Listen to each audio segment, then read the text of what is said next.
لبيك اللهم لبيك لبيك لا شريك لك لبيك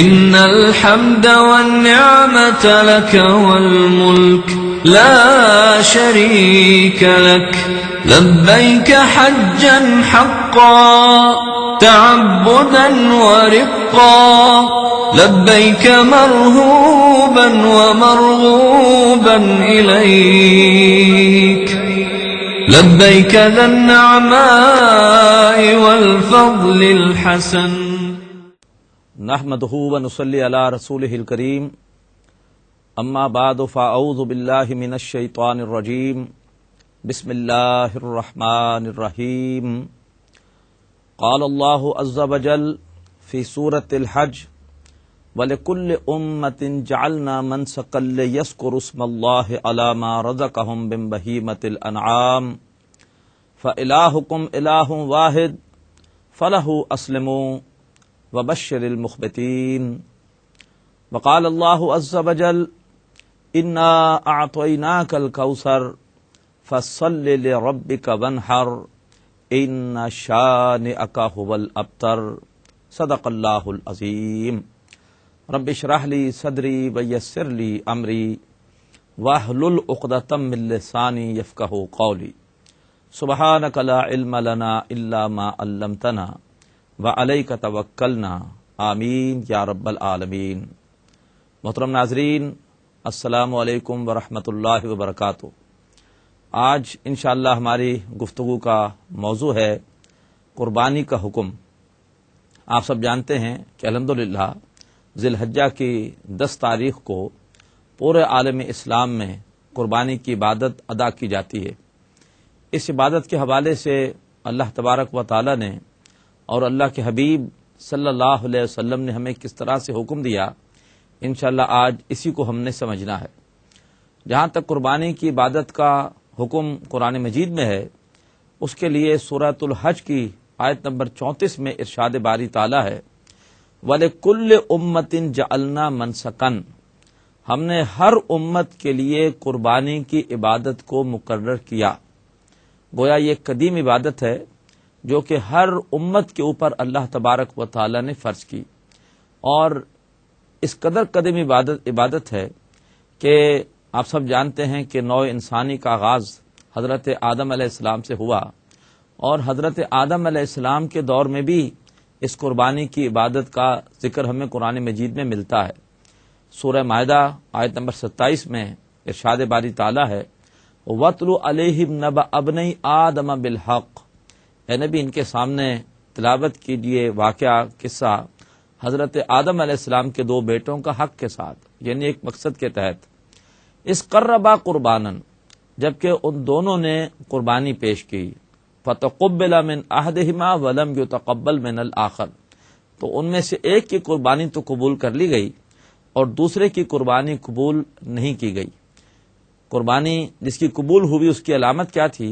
اس زمانے میں اللہ تبارک و تعالیٰ کی قربانی کو قبول کرنے کی سنت یہ تھی کہ جو شخص بھی کوئی قربانی پیش کرتا تھا وہ اسے ایک کھلے آسمان تلے کسی میدان میں لا کر ڈال دیتا تھا، اور آسمان سے ایک آگ آ کر اس کی قربانی کو جلا دیتی تھی۔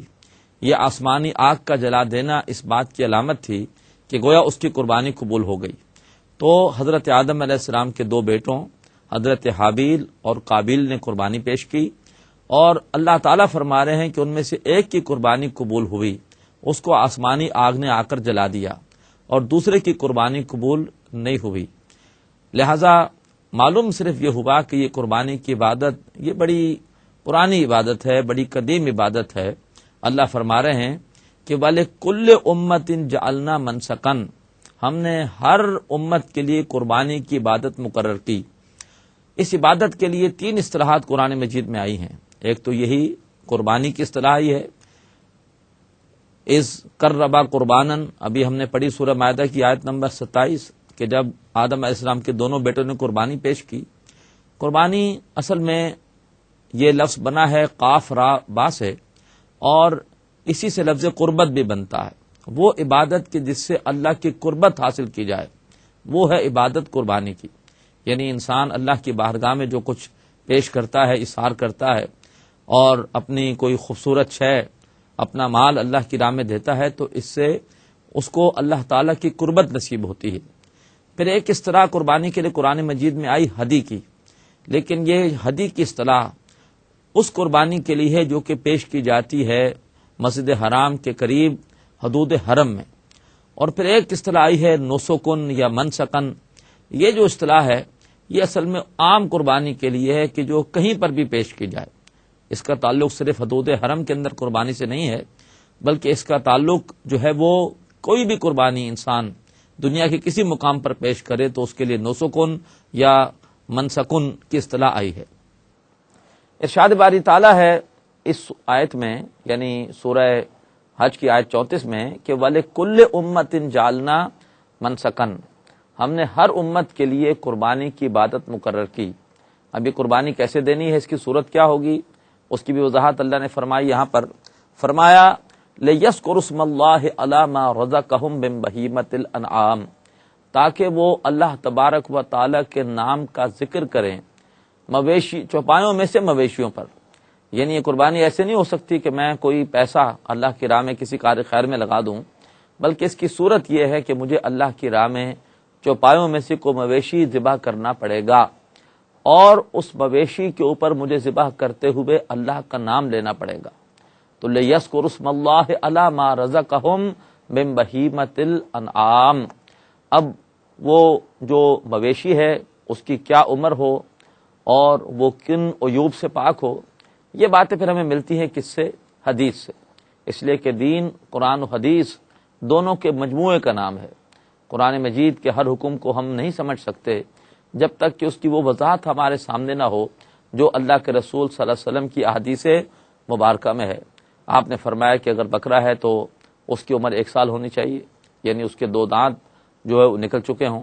اسی طریقے پر اس کا جسم فربا ہو اور اس میں کوئی کمزوری اور لاغری نہ ہو، اس کی آنکھیں ٹھیک ہو، اس کے سینگ ٹھیک ہوں، اس کے پاؤں میں کوئی لنگڑا پن نہ ہو۔ یہ تفاصیل حدیث سے ملیں گی، لیکن قرآن پاک سے واضح ہو گیا کہ قربانی کی عبادت کی صورت کیا ہے۔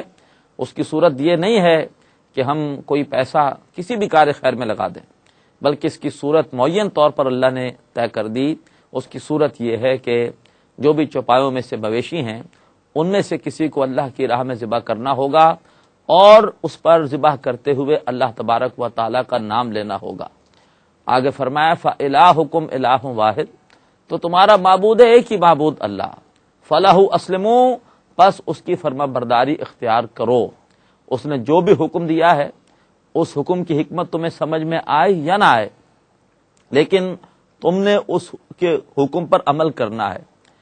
ہمیں حکمت سمجھ میں آتی ہے اپنی عقل کے ذریعے سے، اور ہماری عقل ناقص ہے اور ممکن ہے کہ ہر بات کی حکمت کو نہ سمجھ سکے، جبکہ ہمارا ایمان ہے کہ اللہ کے ہر حکم میں حکمت ہے، چاہے وہ ہمیں سمجھ میں آئے یا نہ آئے۔ تو فرمایا کہ فَإِلَٰهُكُمْ إِلَٰهٌ وَاحِدٌ، تمہارا معبود ایک ہی معبود ہے، فَلَهُ أَسْلِمُوا، پس تم اس کا کہنا مانو، وَبَشِّرِ الْمُخْبِتِينَ، اور اے نبی صلی اللہ علیہ وسلم آپ بشارت دے دیجئے عاجزی اختیار کرنے والوں کو، یعنی جو اللہ کے احکامات کے سامنے عاجزی اختیار کریں اور پورے ذوق و شوق اور پورے جذبے کے ساتھ اللہ کے احکامات پر عمل کی اپنی سی پوری کوشش کریں۔ اللہ تعالی ہمیں بھی انہیں میں شامل فرمائے تاکہ ہمارے لیے بھی یہ بشارت ہو جو حکم دیا گیا وبشر المخبتین، کہ نبی خوشخبری سنائیے اچھی اور شاندار کامیابی کی اس کو جو کہ عاجزی اختیار کرنے والا ہے۔ اسی طریقے پر اللہ نے فرمایا سورۃ الکوثر میں بھی انا اعطیناک الکوثر، اے نبی پاک صلی اللہ علیہ وآلہ وسلم ہم نے آپ کو خیر کثیر عطا کی ہے، لہذا اللہ کا شکر ادا کیجئے۔ کیسے ادا کیجئے؟ فصلی لربک وانحر، شکر ادا کرنے کے لیے اپنے رب کے لیے نماز ادا کیجئے اور قربانی پیش کیجئے۔ انا شانئک ھو الابتر، بے شک آپ کا دشمن ہی بے نام و نشان ہوگا۔ آپ کا دشمن سمجھتا ہے کہ کوئی آپ کی اولاد نرینہ نہیں ہے، لہذا آپ کی نسل آگے نہیں چلے گی اور لوگ رفتہ رفتہ آپ کو بھول جائیں گے، ان کی خیام خیالی ہے، ورنہ آپ کا دشمن رہتی کیا دنیا تک قیامت تک آپ کے دشمنوں کا نام کوئی بھی عزت سے نہیں لے گا، ہر جگہ ہمیشہ ہر دور میں ان کے لیے ذلت ہی ہوگی، اور آپ کا نام ہمیشہ عزت کے ساتھ لیا جاتا رہے گا۔ آپ کے ذکر کو اللہ نے بلند کر دیا ہے، لہذا آپ کا نام یہ رہی دنیا تک بڑی عزت کے ساتھ بلند سے بلند ہوتا رہے گا، اور آپ کے دشمن وہی بے نام و نشان رہیں گے۔ تو یہاں پر بھی سورہ کوثر میں بھی اللہ نے قربانی کا حکم دیا ان الفاظ میں کہ فَصَلِّ لِرَبِّكَ وَانْحَرْ، اے نبی صلی اللہ علیہ وسلم اپنے رب کے لیے نماز بھی پڑھیے اور اپنے رب کے لیے قربانی بھی پیش کیجیے۔ محترم ناظرین، یہ جو حکم ابھی ہم نے پڑھا یہ تو قرآن مجید کی روشنی میں تھا، لیکن جیسے میں نے بھی عرض کیا کہ ہمارے لیے قرآن مجید کے ساتھ ساتھ نبی اکرم صلی اللہ علیہ وسلم کی احادیث مبارکہ وہ بھی بنیادی اہمیت رکھتی ہیں۔ ان کے بغیر نہ ہم قرآن کو سمجھ سکتے ہیں اور نہ دین کا پورا فہم حاصل کر سکتے ہیں۔ اللہ کے رسول نے اپنے ارشادات میں قربانی کے حوالے سے ترغیب بھی دی ہے اور قربانی نہ کرنے والوں کے لیے وعید بھی سنائی ہے۔ جہاں تک ترغیب کا تعلق ہے، اللہ کے رسول کا ایک ارشاد سماعت فرمائی ہے، آپ نے فرمایا ما عمل آدمی من عمل یوم النہر، کہ کسی بھی انسان کا، کسی بھی شخص کا عمل جو قربانی کے دن ہوتا ہے، احب الی اللہ، اس سے زیادہ محبوب نہیں ہوتا۔ یعنی یوم النہر 10 ذی الحجہ کو ایک انسان کا سب سے زیادہ محبوب عمل جو اللہ کے نزدیک ہے وہ کیا ہے؟ وہ ہے من احراق الدم، وہ ہے اللہ کی راہ میں خون بہانا، یعنی اللہ کی راہ میں کسی جانور کو قربان کرنا، اسے ذبح کرنا، اس کا خون بہانا۔ مزید آپ نے فرمایا انہا لتاتی یوم القیامہ، اور بے شک جو بھی جانور انسان اللہ کی راہ میں قربان کرے گا وہ قیامت کے دن آئے گا، اور کیسے آئے گا؟ بقرونہا، وہ آئے گا اپنے سینگوں کے ساتھ، وازلافہا، اور اپنے پورے کے پورے بالوں کے ساتھ، واشعارہا وازلافہا، اپنے بالوں کے ساتھ اور اپنی اون کے ساتھ، وان الدم لا یقع من اللہ بمکان قبل ان یقع من الارض، اور جو قربانی کا کہ جانور کا خون بہتا ہے وہ زمین پر پہنچنے سے پہلے ہی اللہ تعالیٰ کے ہاں ایک قبولیت حاصل کر لیتا ہے۔ اللہ تبارک و تعالیٰ کیا اس کی وجہ سے انسان کو ایک اعلی مقام اور ایک قربت مل جاتی ہے۔ فطیبوا بہا نفسا، پس تم ان قربانیوں کو پیش کر کے اپنے آپ کو خوش کرو، یعنی اللہ تعالیٰ کی خوشکن بشارتیں وصول کرو۔ تو 10 ذی الحجہ کو محبوب ترین عمل جو اللہ تبارک و تعالیٰ کی نگاہ میں ہے وہ کیا ہے؟ اللہ کی راہ میں کسی جانور کو ذبح کرنا اور اس کا خون بہانا۔ یہ حدیث ترمذی شریف میں بھی ہے اور یہ حدیث ابن ماجہ میں بھی ہے۔ تو یہ تو ہے ترغیب کا انداز۔ اس کے علاوہ اللہ کے رسول نے صلی اللہ علیہ وآلہ وسلم ذرا سختی کا انداز اختیار فرمایا ان بد نصیبوں کے لیے کہ جو باوجود حیثیت کے اس روز قربانی پیش نہیں کرتے، اس عبادت سے، اس سعادت سے محروم ہوتے ہیں۔ آپ کا ارشاد ہے من کان لہ ساعتن، جس شخص کے پاس وسعت ہو، حیثیت ہو کہ وہ قربانی پیش کر سکتا ہو، ولم یضح، لیکن وہ قربانی پیش نہ کرے، فلا یقربن مصلانا، اسے چاہیے کہ پھر وہ ہماری نماز پڑھنے کی جگہ ہماری عیدگاہ میں بھی نہ آئے۔ نماز پڑھنے تم اس لیے آ گئے کہ وہاں پہ کچھ خرچ نہیں ہوتا، لیکن جو قربانی ہے اس میں کچھ مال خرچ ہو رہا تھا، وہاں پر تم پیچھے ہٹ گئے، تم نے مال کی محبت کو اللہ کے حکم کے اوپر ترجیح دے دی، لہذا اگر تم قربانی پیش نہیں کر رہے تو پھر تم نماز پڑھنے کیوں آتے ہو؟ مراد یہ ہے کہ پھر اللہ کو تمہاری نماز کی ضرورت بھی نہیں۔ اللہ تعالیٰ تو چاہتا ہے کہ اس کے ہر حکم پر عمل کیا جائے۔ اللہ کا حکم ہے نماز پڑھو، اللہ ہی کا حکم ہے اللہ کی بارگاہ میں قربانی پیش کرو۔ تم نے ایک حکم وہ تو لے لیا کہ جس میں کچھ خرچ نہیں تھا، اور جہاں تمہیں کچھ قربانی دینی پڑ رہی تھی، کچھ مال خرچ کرنا پڑ رہا تھا، تم نے اس حکم کے حوالے سے تم نے پسپائی اختیار کر لی، تم نے اس سے گریز کیا۔ تو بڑا سخت انداز ہے کہ جو شخص باوجود حیثیت کی قربانی پیش نہیں کرتا اس کو چاہیے کہ وہ ہماری عیدگاہ میں نہ آئے۔ ناظرین، یہ حدیث ابن ماجہ میں بھی آئی ہے اور امام احمد ابن حنبل رحمۃ اللہ علیہ نے بھی اس کو اپنی مسند میں نقل کیا ہے۔ تو یہ میں نے آپ کے سامنے قربانی کا حکم قرآن مجید کی روشنی میں بھی رکھا اور پھر اللہ کے رسول کے ارشادات کی روشنی میں بھی رکھا۔ اب انسان بہرحال ایک سوچنے والی مخلوق ہے، سوچتا ہے، غور و فکر کرتا ہے، اور بعض اوقات عقلی اعتبار سے اس کے ذہن میں کچھ سوالات پیدا ہوتے ہیں۔ تو اگر تو ایک سوال پیدا ہو کہ آخر قربانی کی حکمت کیا ہے، تو یہ سوال کا ذہن میں پیدا ہونا کوئی معیوب شے نہیں ہے، لیکن اس کے لیے یہ بات پہلے سے طے ہو کہ حکم پر تو ہم نے عمل کرنا ہے، ہاں اس کے ساتھ مزید انشراح کے لیے، اطمینان قلب کے لیے اگر ہمیں اس کی حکمت معلوم ہو جائے تو یہ اچھی بات ہے۔ لیکن اگر خدا نہ خواستہ کیفیت مختلف ہو اور انسان کا ذہن یہ ہو کہ پہلے اس کی حکمت بتائی جائے تو اس کے بعد ہم یہ اس حکم پر عمل کریں گے، تو یہ وہ چیز ہے جو کہ انتہائی گمراہ کن شے ہے، اللہ تعالیٰ میں اس سے محفوظ رکھے۔ تو بعض اوقات کچھ لوگ ایسے ہوتے ہیں کہ جو عقلی اعتبار سے اعتراض کرتے ہیں قربانی کی عبادت کے حوالے سے۔ بعض لوگ یہ کہتے ہیں کہ قربانی کی عبادت یہ وسائل کا ضیاع ہے، یہ پیسہ ہم کہاں لگا رہے ہیں، اپنے کھانے پینے میں بس اتنا پیسہ، اتنا بڑا سرمایہ، اور اگر پورے عالم اسلام میں جو قربانی پیش کی جاتی ہے ان کی مالیت کا اندازہ لگایا جائے تو بلا شبہ یہ پہنچتا ہے اربوں روپے تک، تو یہ اربوں روپے ہم جو ہے وہ بس صرف کھا پی لیتے ہیں، یہ تو مناسب نہیں ہے۔ تو نوٹ کیجئے ناظرین کہ اصل اہمیت شریعت میں اپنی عقل، اپنی سوچ، اپنی فہم کی نہیں ہے، بلکہ اصل اہمیت شریعت میں کس کی ہے؟ اللہ تبارک و تعالیٰ کے حکم کی ہے۔ لہذا اگر اللہ کا حکم ہے تو پھر ہم اپنی عقل سے کوئی بھی فیصلہ نہیں کریں گے۔ خود سوچئے، قربانی کی عبادت اصل میں تو سیدنا ابراہیم علیہ السلام کی ایک بڑی عظیم الشان قربانی کی یادگار ہے۔ اللہ نے بڑی دعاؤں کے بعد اپنے اس بندے کو 87 برس کی عمر میں ایک بیٹا دیا تھا، اور ابھی ایک ہی بیٹا تھا، حضرت اسحاق بعد میں پیدا ہوئے ہیں، اور اس وقت اللہ نے 87 برس کی عمر میں بوڑھے باپ کو حکم دیا کہ اپنے اس بچے کو ذبح کر دو۔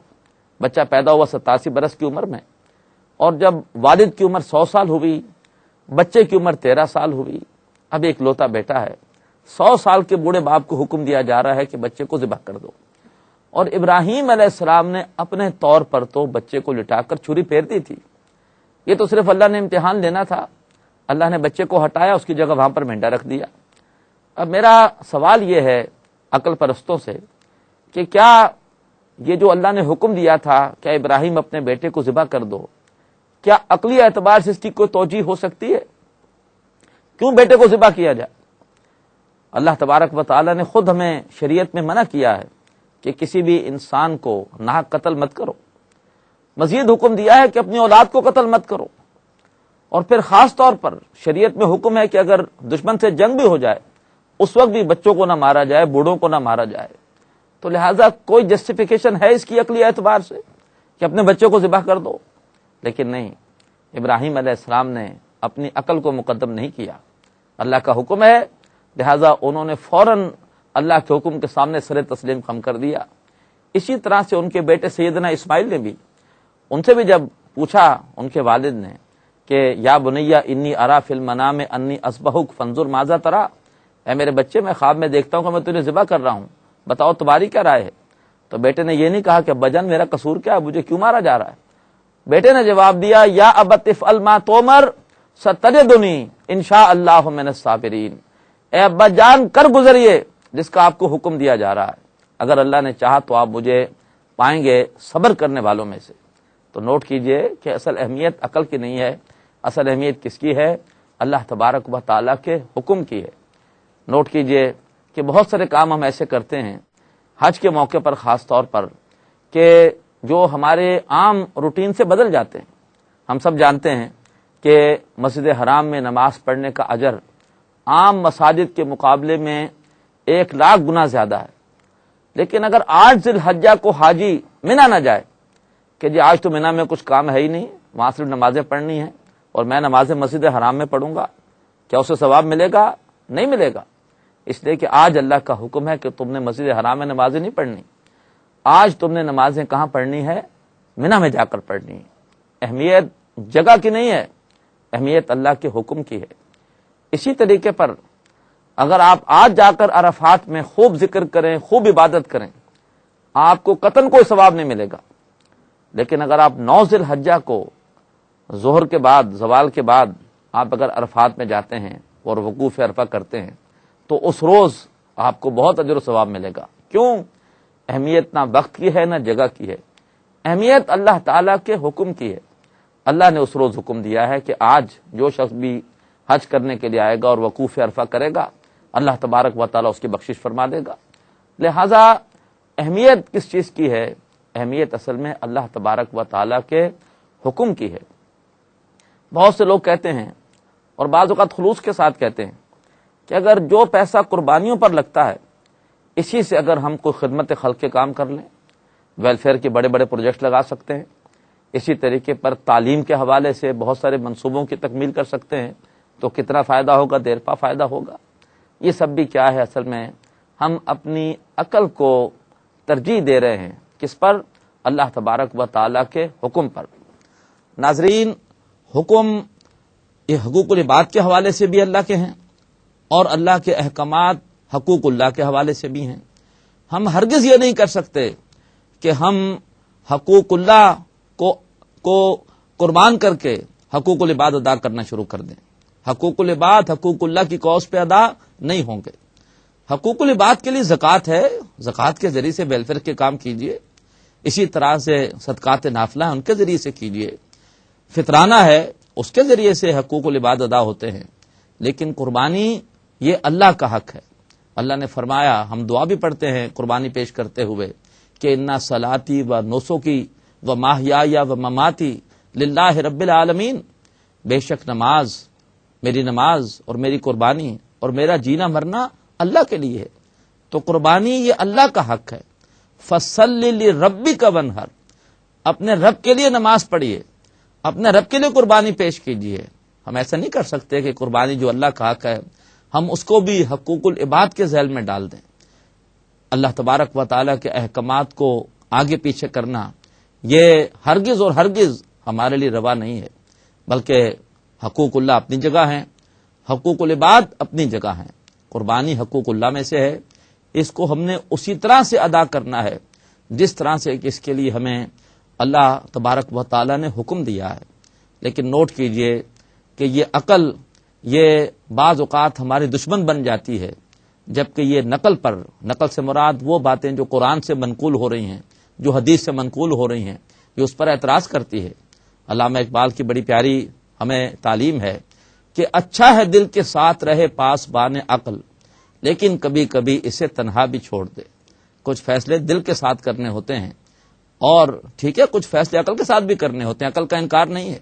لیکن اللہ کے احکامات کے حوالے سے اگر ہم چاہیں گے کہ ہم اپنی عقل سے ان کی توجیحات کو سمجھیں تو عقل یہ ناقص ہے. گزر جا عقل سے آگے کہ یہ نور چراغ راہ ہے منزل نہیں ہے. اور صبح ازل یہ مجھ سے کہا جبرائیل نے، جو عقل کا غلام ہو وہ دل نہ کر کو بول. خلیل جبران کا بڑا پیارا جملہ ہے کہ عقل سے روشنی حاصل کرو لیکن حرکت جذبے سے کرو. عقل کے لغوی معنی ہوتے ہیں روکنا. عقل ایک اچھی راہ دکھا تو دیتی ہے لیکن اس کے لیے قربانی دینے سے عقل روکتی ہے. قربانی دینے میں دنیوی اعتبار سے نقصان ہوتا ہے. تو اچھی راہ کو تم عقل سے دیکھ تو سکتے ہو لیکن جب اب حرکت کرنی ہے تو اس کے لیے پھر دل اور اس کے لیے جذبہ اس کی ضرورت ہوتی ہے. اللہ تبارک و تعالی ہمیں تمام عقلی گمراہیوں سے محفوظ فرمائے.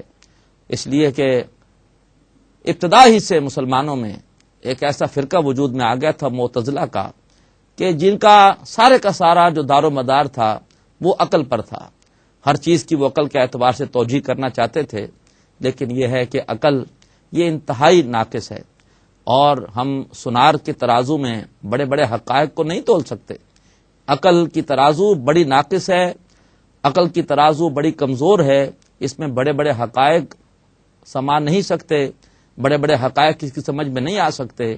لہذا ہمارا ایمان ہونا چاہیے بالغیب. اللہ نے قرآن مجید میں آغاز ہی میں جب فرمایا کہ قرآن کس کے لیے ہدایت ہے تو پہلا ذکر یہ کیا کہ ہدی للمتقین الذین یؤمنون بالغیب. یہ قرآن ہدایت ان کے لیے ہے جو متقی ہیں. اور متقی کون ہیں؟ الذین یؤمنون بالغیب، جو غیب پر ایمان لاتے ہیں، بن دیکھے ایمان لاتے ہیں، جو اپنی عقل کو بنیاد نہیں بناتے حق اور باطل کے معیار کا، بلکہ وہ کہتے ہیں آمنا بہی کل من عندنا، جو بھی حکم اللہ کی طرف سے آئے گا ہم اس پر ایمان لائیں گے چاہے وہ ہماری عقل میں آئے یا نہ آئے. اللہ تبارک و تعالی ہمیں پورے جذبے کے ساتھ، پورے ذوق و شوق کے ساتھ، پورے ولولے کے ساتھ قربانی کی عبادت بجا لانے کی توفیق عطا فرمائے، اور اللہ تعالی ہماری قربانی کو قبول فرمائے۔ وآخر دعوانا ان الحمد للہ رب العالمین۔